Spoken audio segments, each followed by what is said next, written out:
Wala na rin po yung ating tinatawag na hanging amihan. Ang pumalit naman po ay wind convergence. Ito po ay sa Visayas and Mindanao. So may mga hangin na nagtatagpo sa isang lugar na kumikilos paikot at nagdudulot po yan ng ulap at ulan. Kaya naman po ang Luzon, Visayas at Eastern Mindanao, magkakaroon po ng maulap na kalangitan na may kalat-kalat na pag-ulan, pagkidlat at pagkulog. Pero ang natitirang bahagi naman po ng ating bansa ay magkakaroon lamang ng bahagya hanggang sa maulap na kalangitan na may puno-punong pag-ulan, pagkidlat at pagkulog. Ang ating pong sunrise ay 6:17 ng umaga at ang ating pong sunset ay mamayang 6:02 ng gabi. Narito naman po ang mga weather updates sa atin sa iba't ibang lugar, mga kapuso.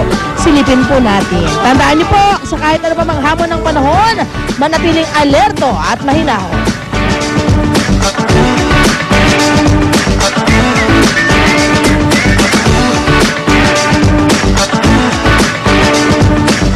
Siyempre, pagkain.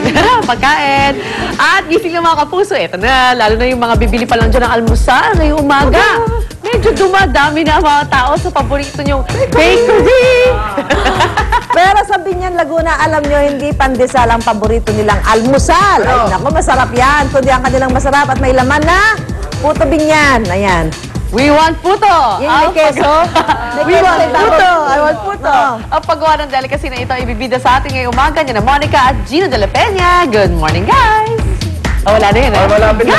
Hi guys! Good morning! Good morning mga kapuso. Gino, good morning also. Alam mo, kung narinig mo yung sinabi na sa studio, talaga dito sa unang hirit, paborito ng mga taong almusal, ang pandesal. Yes. Pero this morning, ibang klase ang ating ia-almusal today dahil isa rin to sa mga paborito nga ng mga Pinoy. Walang iba kundi ang, eto na. Puto, yes. Puto.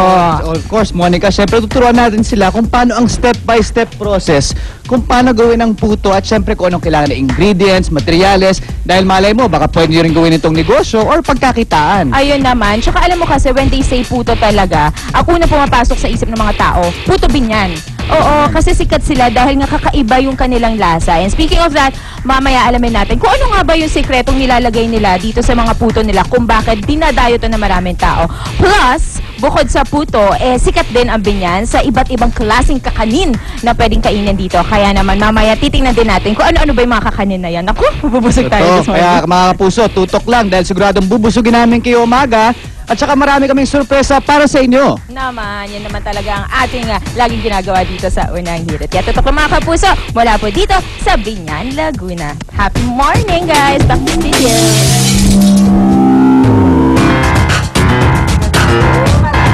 Di kami natin, mga kaputo. Mga kaputo, di kami naniniwala na masarap yan. Kailangan matikman namin. Ang lapit lang, S-Lex, ang bilis-bilis na. Padala. Yan ang mga producer doon. At sa ating mga true showbiz Si Susan yan, news. di ang dalite. Oo. Alam mo, kahit ham, kahit ano. Dapat nilalabas yung si Susan.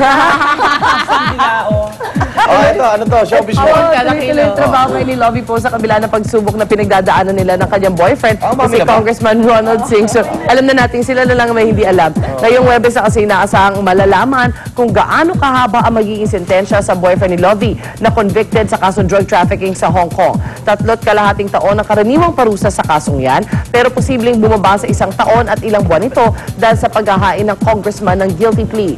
Ayon kay Lovie, hanggat maaari, ayaw na muna niya masangkot sa issue. Ay, siya daw dahilan, di ba? I have a lot of reactions and opinions about this, and people don't really know what I'm feeling and what my real reaction is about this. So, ayun, I'll just keep it to myself. Pero hindi na siya pumupunta o pumupunta pa ba siya? Oo nga. Pero supportive pa rin siya, di ba? Pupunta siya. Dapat pumunta siya kahit siyang sinisi. Pero talagang, hindi, siguro naman kinausap yan para, Hana, ikaw ang gagamitin ko. Ito naman ang totoo. Or sa ayun naman ang totoo. Iba naman kaya nagtuturo, depression, pero mali yun. Maraming mga bagay na pwede natin. Una-una, di ba, para ang napapabalitang. Oo.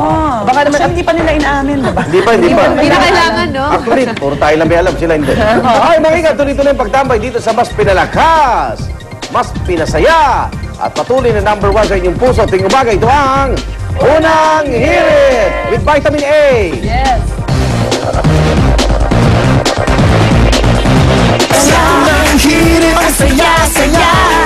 Unang hirit, unang hirit, unang hirit. Mangulat ka. Unang hirit, unang ka. Balitang dapat na. Pareho kayong nagsasabing kayo ang ina ng sanggol na ito. Sino ang paniniwalaan ko? Ako, Haring Solomon, kaya kong bumili ng mahal na diaper para sa kanya. Wag!